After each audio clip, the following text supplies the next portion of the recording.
ఉద్యోగం కోసం చూస్తున్నారా? ఓం శక్తి ప్రైవేట్ లిమిటెడ్ కంపెనీలో మార్కెటింగ్ జాబ్స్ 20,000 నుంచి 30,000 వరకు జీతం ఉంటుంది. సంప్రదించండి. ప్రస్తుతం మనతో పాటు ప్రముఖ ఆధ్యాత్మికవేత్త వేదిక్ ఆస్ట్రాలజర్ గోనుగొంట్ల సురేష్ బాబు గారు ఉన్నారు. గురుగారితో మాట్లాడదాం. నమస్కారం గురుగారు. మణికంఠ గారు నమస్కారం అండి. ఆగస్ట్ నెల 2026 విశేషంగా సింహరాశి వాళ్ళకి ఈ నెల ఓవరాల్గా ఎలా ఉంటుందంటారు? ఎలాంటి జాగ్రత్తలు తీసుకుంటే బాగుంటుంది? ఓం గం గణపతియే నమః. స్వర్ణలక్ష్మి నమస్తే అస్తు. పరబ్రహ్మ స్వరూపిణి రాజ్యం దేహి ధనం దేహి సర్వకామాంచ దేహి మే.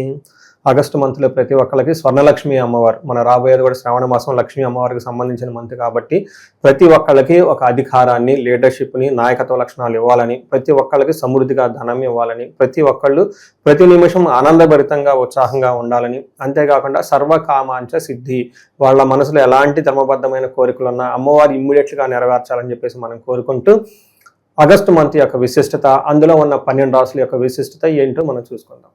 సో ముందుగా మనం 12 రాసుల వరకు ఫలితాలు చెప్పుకోబోయే ముందు ఈ యొక్క ఆగస్టు మంత్ యొక్క విశిష్టత తెలుసుకుందాం. ఇందులో మీరు చెప్పిన విధంగా చాలా పండగలు, చాలా మార్పులు ఉన్నాయన్నమాట. అందులో ముఖ్యమైనది ఏంటంటే ఈ మాసం వచ్చేటప్పటికి సంకటహర చతుర్దశితో స్టార్ట్ అయ్యి మళ్ళా సంకటహర చతుర్థితో క్లోజ్ అవుతుంది అనమాట. అంటే 2 సంకటహర చతుర్థుల మధ్య ఈ మాసం అంతా ఉంది. ఇందులో ముఖ్యంగా 2-3 ఉన్నాయండి, అందరూ తెలుసుకోవాల్సింది. ఒకటి వచ్చేటప్పటికి మనకి ఇందులో శ్రావణ మాసం స్టార్ట్ అయిపోతుంది. ఎప్పుడైతే శ్రావణ మాసం స్టార్ట్ అవుతుందో వరలక్ష్మి వ్రతం, శుక్రవారాలు ఇవన్నీ చేసుకుంటూ ఉంటాం. నెక్స్ట్ గురు మోఢ్యమి అని నడుస్తూ ఉందండి. అది ఆ రోజుతో అయిపోతుంది, 12వ తారీఖుతో అయిపోతుంది. అంటే శ్రావణ మాసం రేపనికి ఈ రోజుతో మోడం కూడా అయిపోతుంది. అక్కడ నుంచి అన్ని మంచి ముహూర్తాలు ఉంటాయి, చక్కగా అన్ని చేసుకోవచ్చు. తర్వాత వరలక్ష్మి వ్రతం వచ్చేటప్పటికి 21వ తారీఖు జరుగుతుంది. 28వ తారీఖు రాఖీ పండుగ, రాఖీ పౌర్ణమ అని చెప్తారనమాట. ఇవి మేజర్గా ఉన్నవి. మనకి ఆ రోజు జంజాలు కూడా మార్చుకుంటూ ఉంటాం. మేజర్గా ఉన్న పండగలు, ఫెస్టివల్స్ అని చెప్పుకోవచ్చు. ఇంతేకాకుండా జ్యోతిష శాస్త్రం ప్రకారం గ్రహాలు వచ్చేటప్పుడు 4 గ్రహాలు మారుతున్నాయి. జనరల్గా 2 గ్రహాలు 3 గ్రహాలు మారుతూ ఉంటాయి. కానీ ఈసారి ఆగస్టు మంత్లో 4 గ్రహాలు మారుతూ ఉన్నాయి. అందులో ఏంటి? శుక్రుడు, కుజుడు, బుధుడు, తర్వాత వచ్చేటప్పటికి శుక్ర, కుజ, బుధ, సూర్య 4 గ్రహాలు మారుతూ ఉన్నాయి. ఈ 4 గ్రహాల యొక్క ఇంపాక్ట్ ప్లస్ శ్రావణ మాసం ముఖ్యమైన పండుగలన్నీ ఉన్న ఈ యొక్క శ్రావణ మాసంలో లేదా ఆగస్టు మంత్లో ఎలా ఉందో మనం తెలుసుకుందాం. ఒక్కొక్క రాశి వారికి వాళ్ళ యొక్క ఇంపాక్ట్. సో సింహరాశి వాళ్ళకు ఓవరాల్గా లాస్ట్ మంత్ అంటే జూలై మంత్, ఆగస్టు మంత్ చాలా కేర్ఫుల్గా ఉండవలసిన మంత్ అండి. ఎందుకంటే వీళ్ళకి ఒకటి అష్టమ శని నడుస్తూ ఉంది. ఎక్కువగా కాల్స్ కూడా నాకు ఈ రాశులు ఎక్కువ కాల్స్ వచ్చే రాశులు ఇది ఒక రాశి. అంటే ఓన్లీ అష్టమ శని కంటే కూడా ఇండివిజువల్ జాతకంలో ఏదైనా ప్రాబ్లం ఉంటే ఇంకా అది ఎన్హాన్స్మెంట్ అవుతుంది. ఇంకొక ముఖ్యమైన సూచన ఏంటంటే ఈ రాశితో పాటు ఎవరికైనా కుంభరాశి, మీనరాశి, మేషరాశి వాళ్ళు, ధనుసు రాశి వాళ్ళు ఇంట్లో ఉంటే ఇంకా ప్రాబ్లం ఎక్కువ అవుతుంది. అందుకని చెప్పేసి ఈ రాశి వాళ్ళు ఇప్పుడు ప్రస్తుతం ఏదైతే సూర్యుడు యొక్క గమనాన్ని బట్టి చూసుకుంటే కొంచెం ఛాలెంజింగ్గా ఉంటుంది. ముఖ్యంగా జాబ్ విషయంలో కేర్ఫుల్గా ఉండాలి. జాబ్ విషయంలో ఒక దాంట్లో కేర్ఫుల్గా అంటే మిగతా అన్ని విషయాలు బాగుందని మనం చెప్పుకోవచ్చు. ఇందులో ముఖ్యంగా రాశులు చూసుకుంటే మఖా నక్షత్రం 1, 2, 3, 4 పాదాలు, పుబ్బ 1, 2, 3, 4 పాదాలు, ఉత్తర ఫస్ట్ పాదం అంతా ఉంటుంది. దీంట్లో పేరు బలం కనుక చూసుకుంటే మా, మీ, ము, మే, మో, టా, టీ, టు, టే, టో అన్న లెటర్స్ అంతా కూడా ఇందులో ఉంటుంది. ఇందులో గ్రహ సంచారం చూసుకున్నాం అనుకోండి, 1వ తారీఖున శుక్రుడు మారుతున్నాడు, కుజుడు 2వ తారీఖున, బుధుడు 5వ తారీఖున, 17వ తారీఖున సూర్యుడు మారుతూ ఉన్నాడు. ఈ యొక్క 4 గ్రహాల యొక్క పరిస్థితిని బట్టి చూస్తే మనకి లఘు గోచారము, సూక్ష్మ గోచారం అన్న ఒక విధానం ఉంటుంది. అంటే దీంట్లో మహర్షులు చిన్న చిన్న సంస్కృత మాటలతోటి మొత్తం వివరణ అంతా అందులోనే ఇస్తారనమాట. మనకేం చెప్తారంటే స్థాన నాశనం, భూలాభం, పరాభవం, విత్త సిద్ధిం అంటారు. ఈ 4 మీనింగ్ తెలుసుకుంటే హోల్ మంత్ అంతా ఎలా ఉందో తెలిసిపోతుంది. ఇందులో స్థాన నాశనం అంటే వాళ్ళు చేస్తున్న పదవిలో కానివ్వండి, లేదంటే ఉద్యోగంలో కానివ్వండి మార్పులు వచ్చే అవకాశం ఎక్కువగా ఉంటుంది. అది కూడాను ప్రతికూలంగా ఉంటుంది. వీళ్ళకి అష్టమ శని ప్రభావంతో ఉండటం అయితేనేమో ఉన్న నాశనం పోతుంది, కోల్పోతారు. జాబ్లో చేంజెస్ ఉంటాయి, ఖచ్చితంగా గమనించాలి. పాజిటివ్ సైడ్లో భూలాభం, బంగారు వస్తువులు కొనటం, రియల్ ఎస్టేట్ వ్యాపారాలు చేయటం కొనే అవకాశం ఎక్కువగా ఉంటుంది. బుధుని వల్ల పరాభవం, అవమానాలు జరిగే అవకాశం ఎక్కువగా ఉంటుంది. శుక్రుని వల్ల ధనం లాభం ఉంటుంది.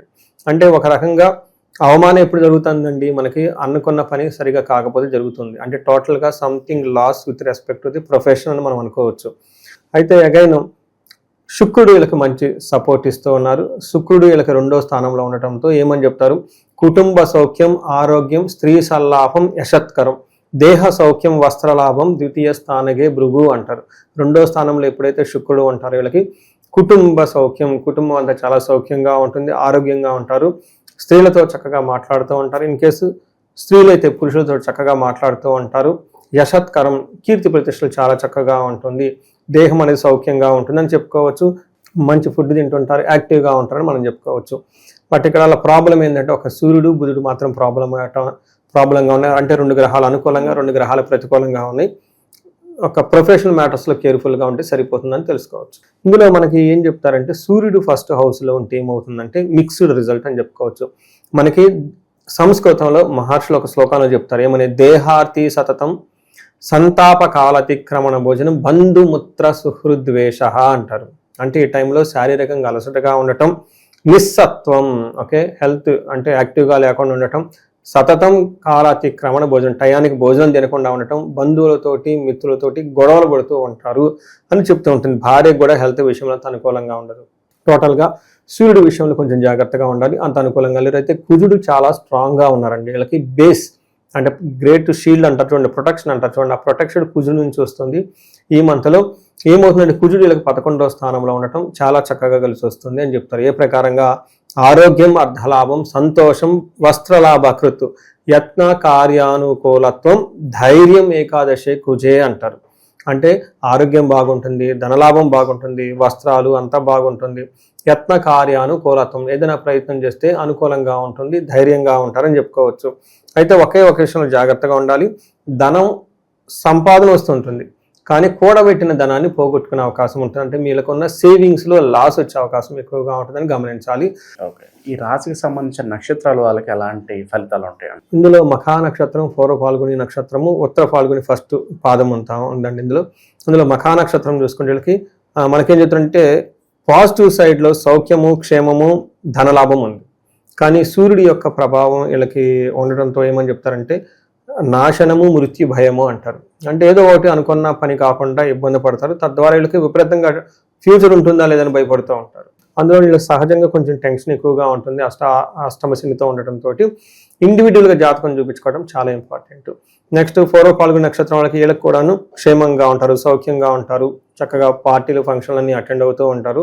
అయితే వీళ్ళకి పూర్వ ఫాల్గుని నక్షత్రం వాళ్ళకి మృత్యు భయము, అంటే ఏదో ఒక భయపడుతూ ఉంటారు, ఉంటుందా లైఫ్ ఏంటి అని చెప్పేసి.